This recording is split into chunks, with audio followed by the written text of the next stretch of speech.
놀잇과 구박에 못 이겨 집을 떠나온 미운 오리 새끼에게 또 다른 시련이 닥쳐왔다.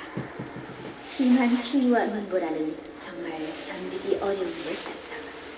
그러나 그는 이 어려움을 꿋꿋하게 잘 참아냈다. 다시 해가 바뀌고 밝았다. 들판에는 예쁜 꽃들이 피어났다. 호수에는 백조들이 놀고 있었다. 나도 저렇게 예뻐 봤으면.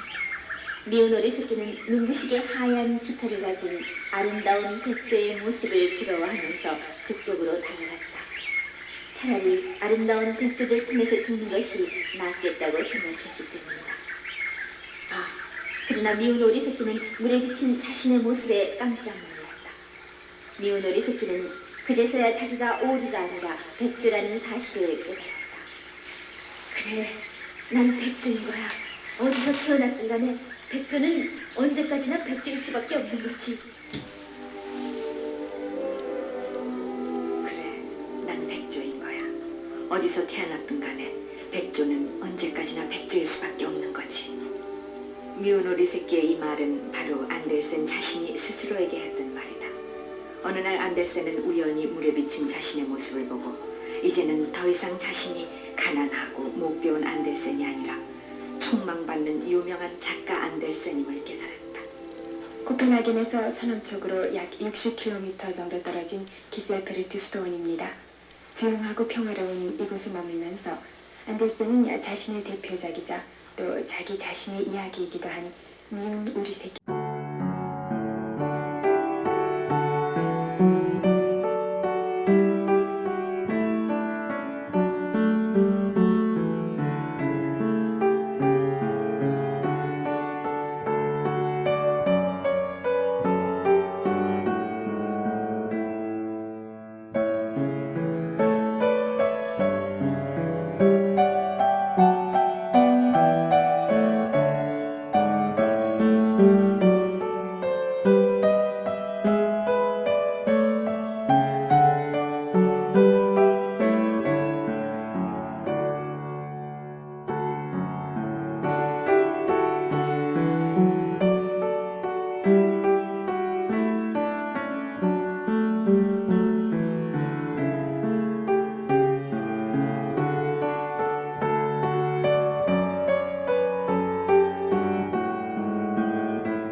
저는 귀여운 소년과 그리고 소녀가 있는 덴마크 한 평범한 가정인 피터슨 가족을 찾아봤습니다.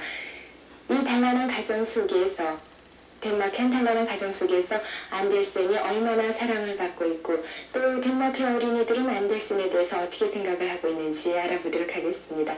먼저 10살 먹은 아주 귀여운 소년이 있는데요. 먼저 질문을 해보도록 할까요? 안델센에 대해서 어떻게 생각을 해요? 좋아합니까? 그리고 가장 좋아하는 동화책은 어떤 건죠? 저는 안델센을 좋아합니다. 안델센은 우리 어린이들을 위해서 글을 많이 썼어요. 그 중에서도 특히 미운 오리 새끼를 제일 좋아하는데요. 그 얘기는 거의 20권가량 읽었습니다.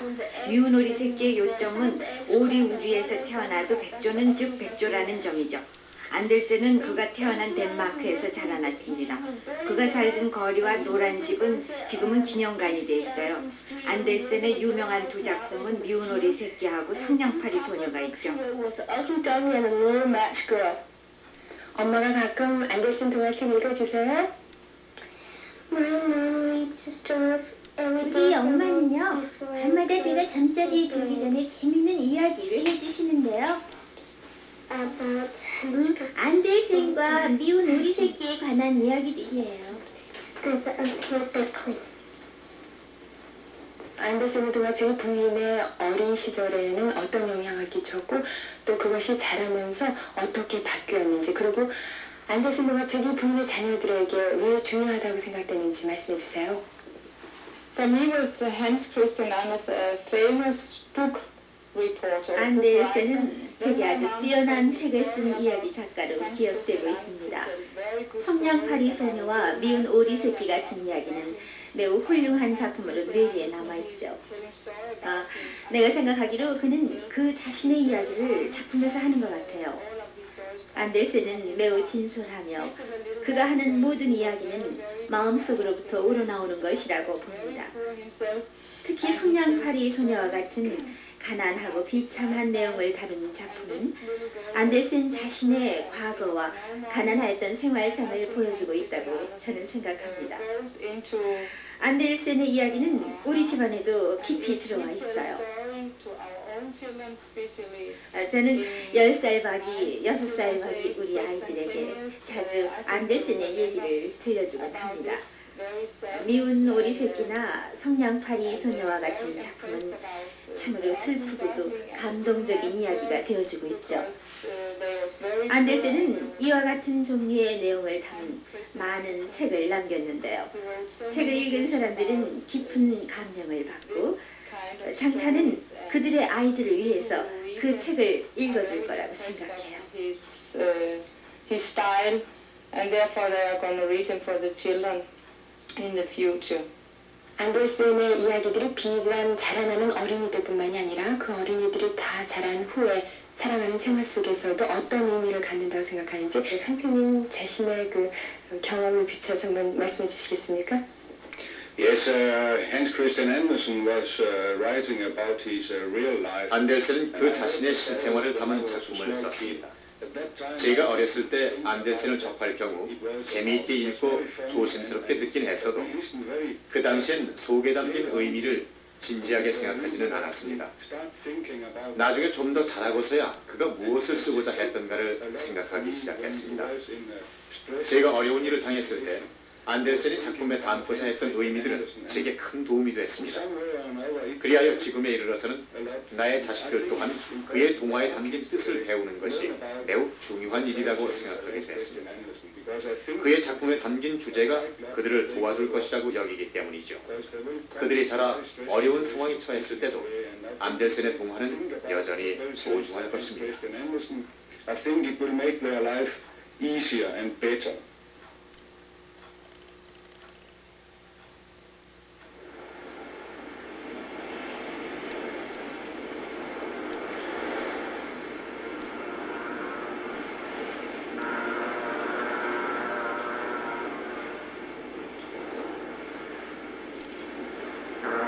취재팀은 코펜하겐을 출발 안델센의 고향 오덴세가 있는 휴넨 섬으로 향하는 백길에 올랐다.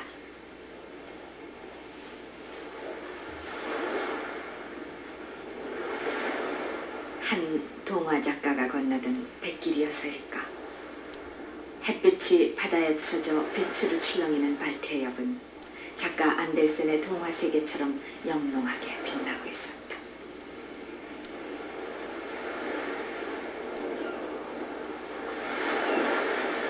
안델센은 1819년 9월 9일 오페라 가수로서의 꿈을 간직하고 코펜하겐에 가기 위해 이 해협을 건넜다.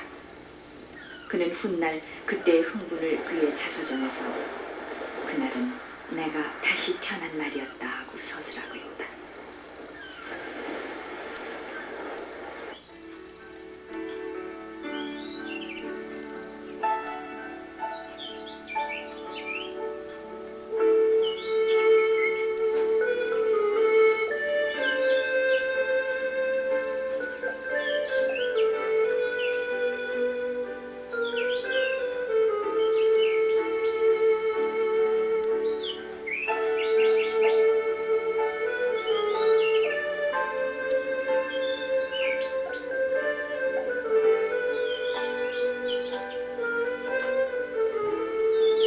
휴넨 섬의 자연과 평화로운 전경은 안델센의 동화 곳곳에 살아있었다.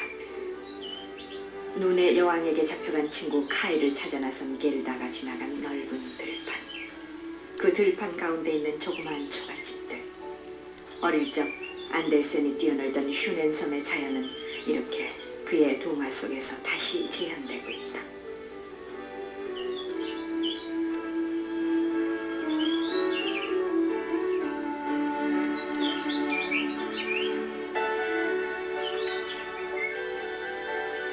취재팀은 안델센의 고향 이곳저곳에서 그의 동화 속의 장면을 하나하나 확인할 수 있었다. 안델센이 끝도 없이 펼쳐놓고 있는 동화의 세계는 모두가 그의 고향 휴넨 섬의 자연 경관이었다.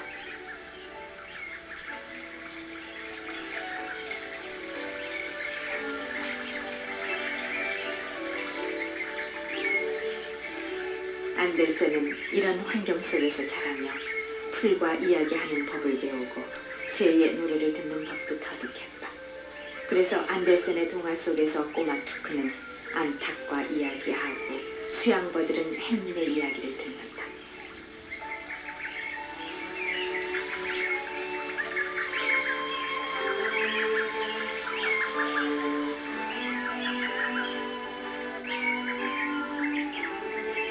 곳곳에 늪이 많고 숲이 울창한 나라 덴마크는 오랜 미녀와 전설이 곳곳에 밟히는 나라였다.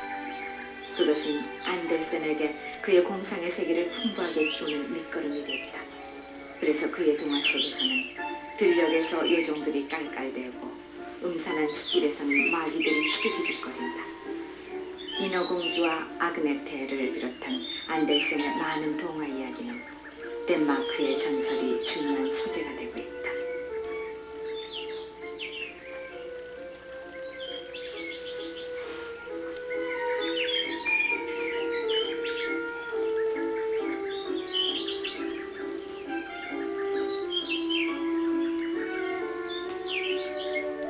안델센은 옛날 이교 신인 오디인이 살았다는 전설에서 유래된 이름을 가진 도시 오덴세의 한 빈민가에서 태어났다.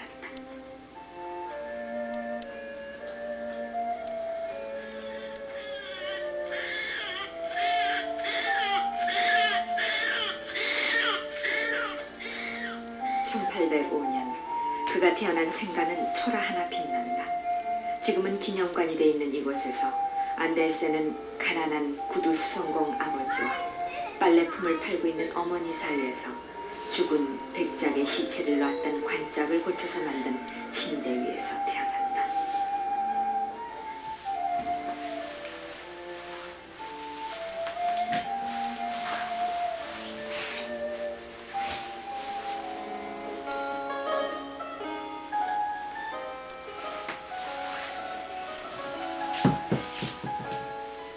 가난한 구두수선공이었던 나의 아버지는 나폴레옹을 숭배하고 한때 전쟁에도 참가했다. 그는 문학적 감수성이 풍부한 사람으로 나에게 늘 아라비안 나이트, 라퐁텐 예우파 등 많은 문학 작품을 읽어주어 나의 문학적 감수성을 키웠다.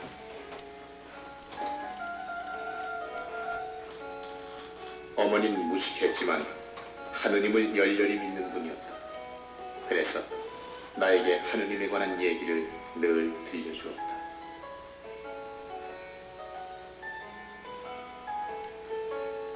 안델센의 동화가 짙은 염세주의 속에서도 삶에 대한 긍정적인 성향을 보이는 까닭은 이러한 부모의 영향이 아니었을까.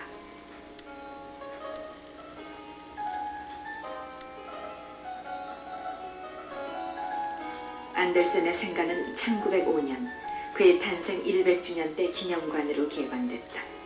기념관 도서실에는 한국어 번역본을 비롯해서 전 세계 140여 국에서 번역된 안델센 동화집들이 분류되어 전시되고 있다. 그의 동화집은 성서 다음으로 가장 많이 읽고 있는 책임을 실감할 수 있다. 수화기를 들면 안델센의 동화를 덴마크어와 영어로 들려준다. 이 기념관에는 어린이, 어른 할 것 없이 연평균 14만 명이 찾아온다고 한다. 안델센의 생가는 이제 동화의 성지가 되어 전 세계인의 동심들이 찾고 있는 영원한 동화의 고향이 되고 있었다.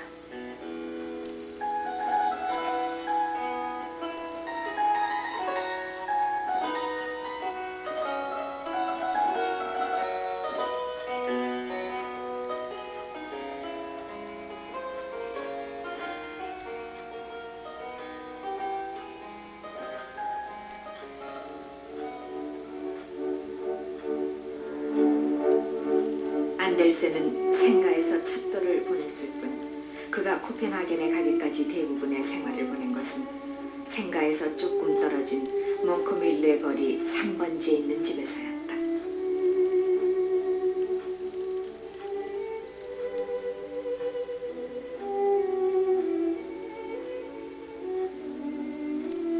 이 집은 동화 마술나라와 눈의 공주의 모델이 되고 있다고 한다. 몽크밀레의 집은 동화의 꼬마 주인공 카이와 겔다가 사이좋게 사는 집처럼 두 집 지붕이 서로 맞닿아서 낙수물을 받는 통이 한 곳에 붙어 있고 두 집 식구들이 살 수 있게 대문이 둘이 있는 집이었다.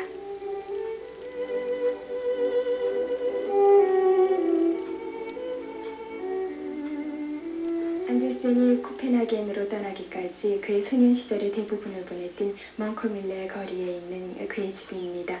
성 커누트 성당에서 아주 가까운 이 집은 지금도 기우뚱한 채로 보존돼 있어서 안델센 당시 모습을 말해주는 듯 싶은데요.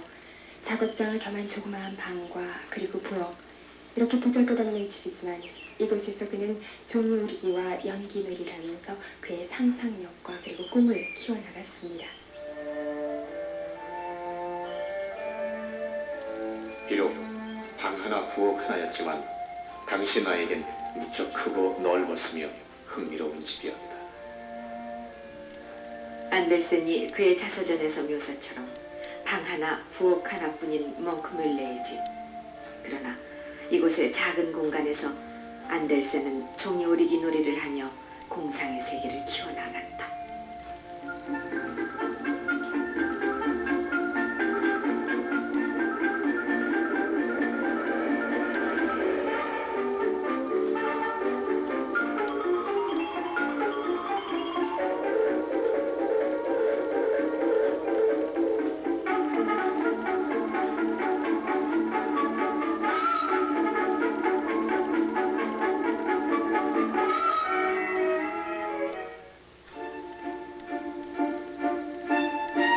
성냥팔이 소녀는 성냥을 한 개비씩 켤 때마다 눈앞에서 환상을 본다.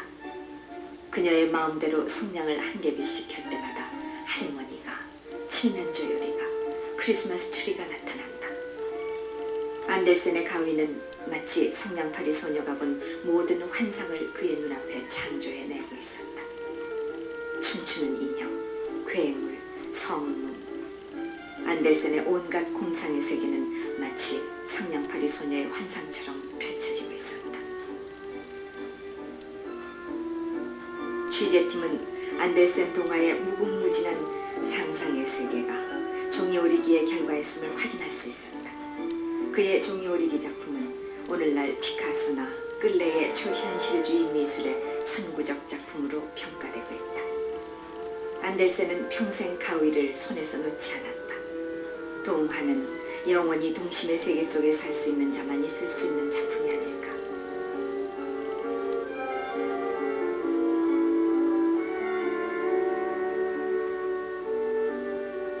성냥팔이 소녀가 교회의 종소리를 들으며 죽어간 거리는 이곳일까? 안델센의 몽크밀레의 집을 걸어 나오면 커다란 성당이 있는 거리가 나타난다. 그리고 그 거리 중앙에 안델센의 표현처럼 그림 엽서에서 본 듯한 아름다운 성 카누트 성당을 볼 수 있다.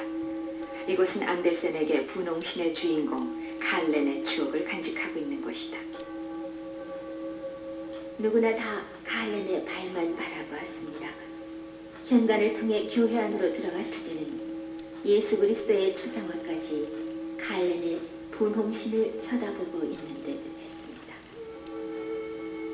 안델센은 그의 나이 14살 되던 해 이곳 성 카누트 성당에서 견진 성사를 받았다. 그날 안델센은 아버지의 프로코트를 뜯어해 입은 양복과 새 구두를 신고 성당에 왔다. 그는 목사님이 자신의 머리 위에 손을 얹고 신성한 세례를 주고 있을 때조차도 줄곧 자신의 새 신발만을 생각했다. 새 구두가 그는 너무나도 자랑스러웠다.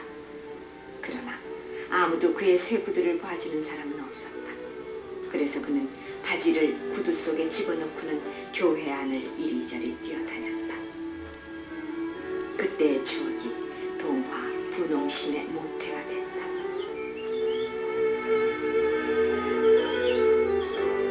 성 카누트 성당 뒤편에는 안델센이 동상으로 서 있다.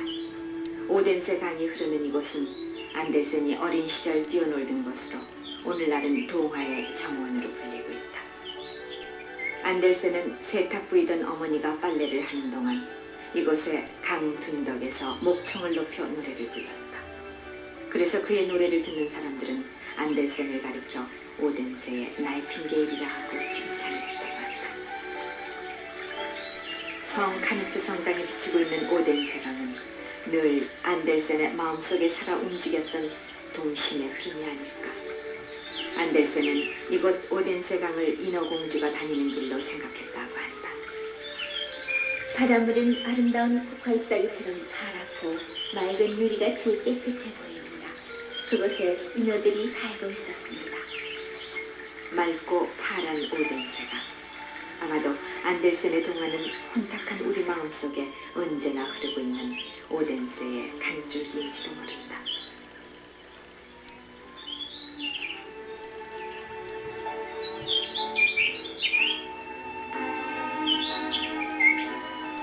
오덴세는 꽃이 많은 곳이었다. 그래서일까? 안델센의 동화 속에서 꽃은 늘 중요한 소재로 등장한다. 안델센은 꽃처럼 작고 여리고 변하기 쉬운 것에 대해 깊은 관심을 가졌다. 그는 특히 사과나무 꽃의 행복보다는 사람들의 관심이 없는 보잘것없는 민들레꽃의 불행에 더 애착을 갖고 동화를 썼다. 그래서 안델센의 동화는 우리가 민들레꽃 같은 불행에 처했을 때 이야기의 차원을 넘어서 커다란 감동을 준다. 꽃은 동화의 소재일 뿐 아니라 그의 사랑의 표현이기도 했다. 안델센은 평생을 통해 3명의 여성을 사랑했다. 그의 첫사랑은 리보르이라는 여성이었다. 다발색의 두 눈동자, 나의 등불, 언제나 잊을 수 없는 두 눈동자. 안델센은 1830년 시인으로 찬란한 첫 출발을 내딘 다음 해 유틀란드를 여행 중에 그녀를 만났다. 그러나 그녀는 만날 당시 약혼자가 있는 여성이었다. 리보르이, 난 당신을 진심으로 사랑한다. 그러나 내가 당신을 사랑하는 만큼 당신이 약혼자를 사랑한다면 난 두 분의 행복을 빌며 조용히 물러나겠습니다. 안델센의 그 편지가 지금도 기념관에 남아있고 리보르의 마지막 편지는 안델센이 평생을 가죽 주머니에 간직해 목에 걸고 다녔음이 사후에 밝혀졌다. 안델센의 두 번째 사랑은 그의 후원자 요나스 꼴린리의 딸 루이제 꼴린리였다. 안델센은 그녀와의 사랑의 실패를 딛고 그의 대표적인 동화 인어공주를 썼다. 왕자는 꿈결에 신부의 이름을 부르고 있었습니다. 칼을 잡은 인어공주는 손이 부르르 떨렸습니다. 인어공주는 칼을 내던지고 바닷물에 뛰어들었습니다.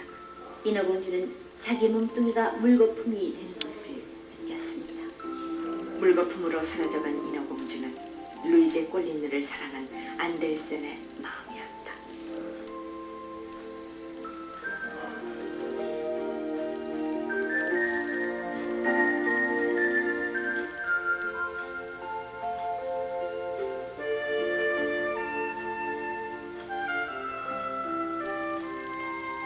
안델센의 세 번째 사랑이자 마지막 사랑은 제니 린드라는 스웨덴의 여가수였다.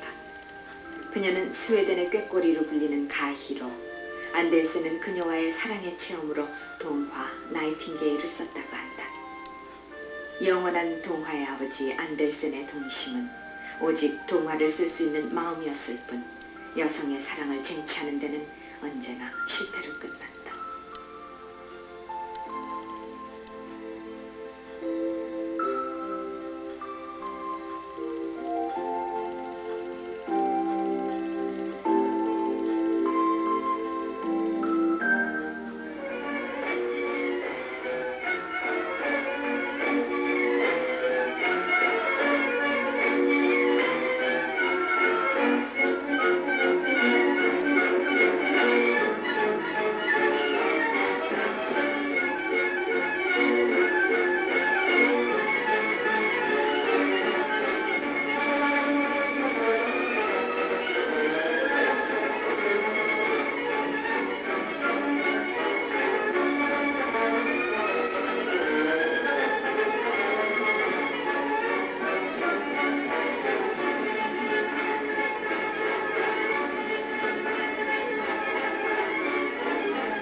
안델센은 발레 가수의 꿈을 안고 14살 때 코펜하겐으로 올라와 처음에는 거절당했으나 결국은 발레에 출연하게 됐다.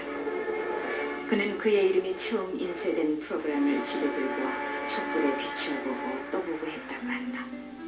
지금도 왕립극장에서는 안델센이 동경했던 발레가 공연되고 있다. 높은 국민소득으로 복지국가로서의 풍요한 생활을 누리고 있는 덴마크지만 수도 코펜하겐 거리는 자전거의 행렬로 가득하다. 칼로 잃은 것을 괭이로 되찾은 북구의 복지국가 덴마크. 어쩌면 온갖 시리 속에서도 용기를 잃지 않고 살았던 안델센의 기질은 그대로 덴마크 국민의 검소한 모습임을 취재팀은 코펜하겐 거리에서 실감할 수 있었다.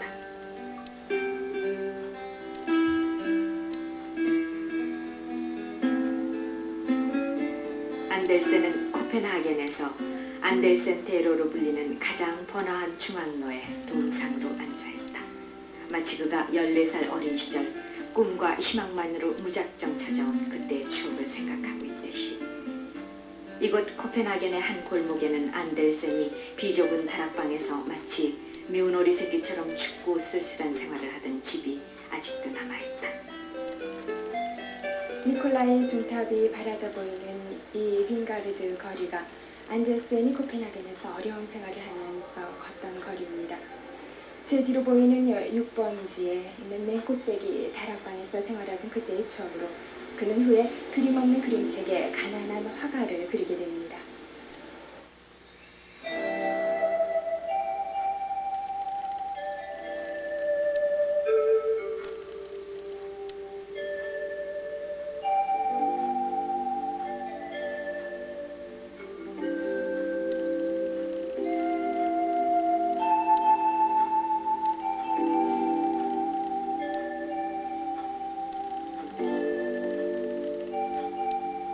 난 가난한 화가로서 저 좁다란 골목 안에 살고 있습니다. 골목이긴 하지만 나에겐 햇살이 충분히 비춰온답니다. 내가 사는 집이 높은 지대에 있기 때문이죠. 여기선 다른 집들의 지붕 너머로 푸른 하늘이 훤히 보입니다.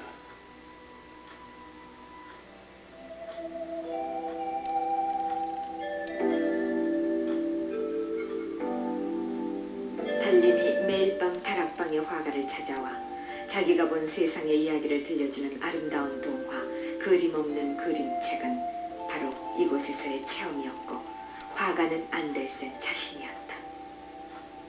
안델센은 한 후원자를 만남으로 백조의 꿈을 실현할 수 있었다.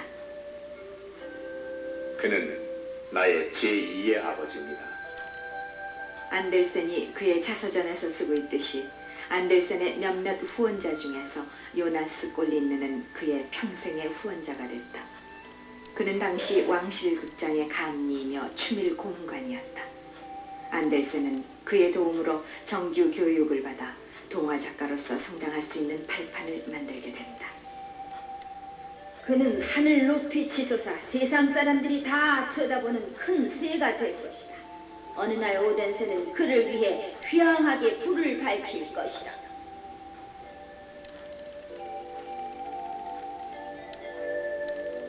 안델센이 오덴세를 떠날 때 마을의 점장이가 그의 어머니에게 한 예언은 한 후원자의 헌신적인 도움으로 성취될 수 있었다.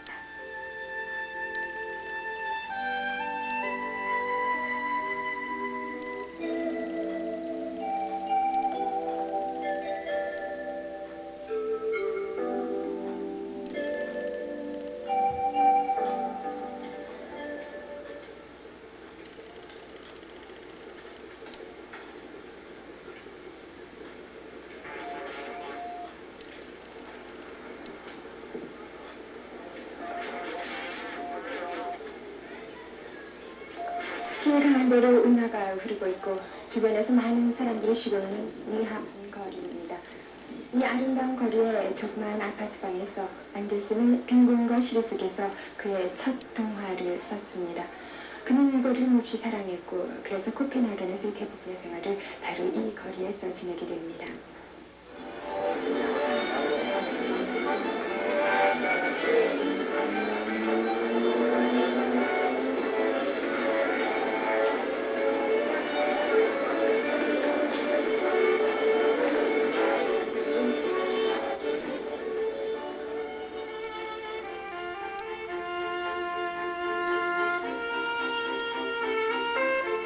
물놀이를 파는 식당들이 즐비하게 서 있는 니하븐 운하변.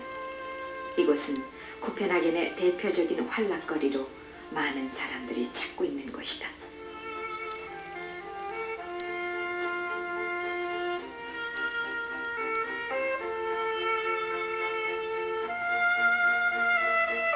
안델센은 그가 여행할 때를 제외하고는 코펜하겐에서의 대부분의 생활을 이곳에서 보냈다. 그래서 이곳 운하변에는 그가 살았던 집이 3군데나 있다.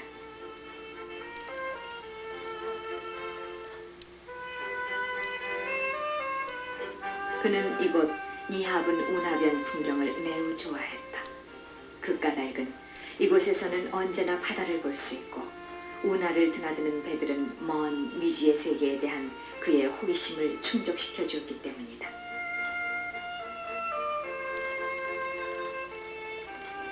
안델센은 70세의 생애를 통해 쉴 틈 없이 여행을 하며 지냈다. 여행하고 글 쓰는 일, 그것이 그의 인생의 뿐이고 일이었다. 그는 동화를 어린이만을 위해서 쓴 것은 아니었다. 동화는 어린이만을 위한 유치한 문학은 아닙니다. 동화는 어린이와 어른 모두에게 필요한 인생 문학입니다. 만일 동화가 유치하다면 난 그걸 기꺼이 문학의 수준으로 끌어올리겠습니다. 안델센은 평생을 독신으로 지냈다. 그러나 그는 인간의 외로움과 노년의 쓸쓸함 대신 예술과 인생에 대한 신념이 확고해질 뿐이었다. 태양이 내 마음에 비춰드는 것 같이 느껴졌다. 나는 행복했다.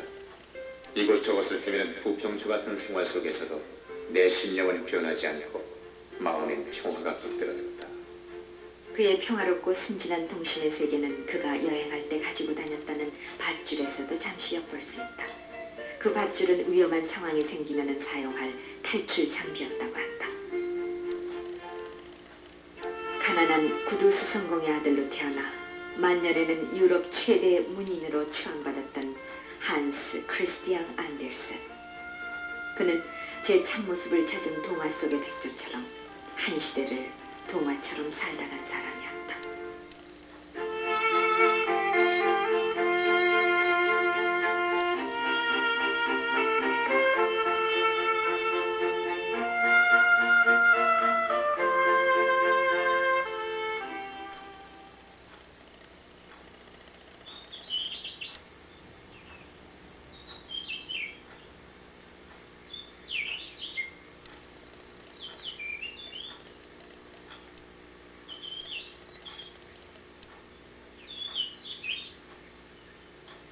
덴마크의 가장 아름다운 백조 한스 크리스티앙 안델센. 그는 죽어서 코펜하겐의 아시스텐 공동묘지에 묻혔다. 1875년 8월 4일 그는 노환으로 코펜하겐 근교의 바다가 바라다 보이는 한 별장에서 눈을 감았다. 그의 나이 꼭 70세였다.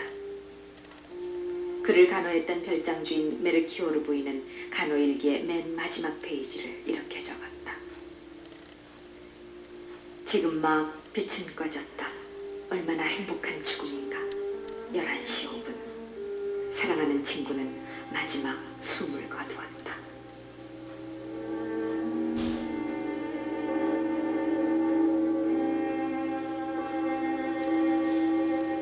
안델센의 장례식은 온 덴마크 국민들의 애도 속에 코펜하겐의 성모 성당에서 치러졌다. 덴마크의 국왕 왕후 왕자가 친히 참석해 쓸쓸히 살다간 백조의 죽음을 애통해 했다고 한다.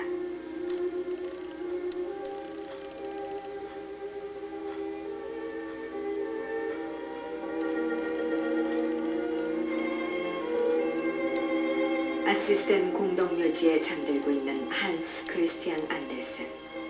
그는 마치 그의 동화의 주인공 안톤 할아버지처럼 이곳에 영원히 잠들고 있을는지 모른다.